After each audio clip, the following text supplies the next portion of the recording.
নিকলিতে সেনাবাহিনীর বিশেষ অভিযানে বিপুল পরিমাণ মাদকদ্রব্য সহ ৩ জন বিক্রেতাকে আটক করেছে যৌথ বাহিনী। বুধবার ৪ জুন রাত 10:30টার দিকে উপজেলার নিকলি নতুন বাজার সংলগ্ন টিক্কলহাটি এলাকার ইমরানের মুদির দোকানের সামনে এই অভিযান পরিচালনা করে করিমগঞ্জের টহলরত সেনাবাহিনীর টিম সহ নিকলি থানা পুলিশ। প্রায় ৩ ঘণ্টা ব্যাপী থানা পুলিশের সহায়তায় সেনাবাহিনীর নেতৃত্বে এ অভিযান পরিচালনা করে মাদক উদ্ধার সহ ৩ ব্যবসায়ীকে গ্রেফতার করে।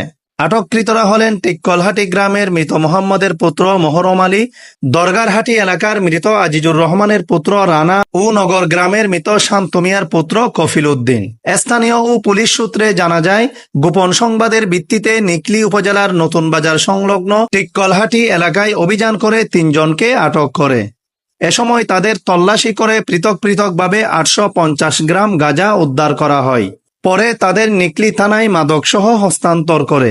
এ সময় তাদের বিরুদ্ধে মাদকদ্রব্য নিয়ন্ত্রণ আইনে ২০১৮ এর ৩৬-এ মামলা রুজু করা হয়।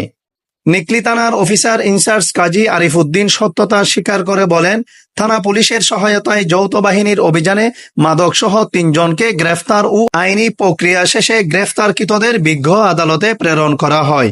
প্রাথমিক জিজ্ঞাসাবাদে আটক ৩ জন মাদক ব্যবসায়ীর সঙ্গে জড়িত থাকার কথা স্বীকার করেন বলেও তিনি যোগ করেন। মাদক বিরোধী অভিযানে জিরো টলারেন্স বলেও তিনি জানান।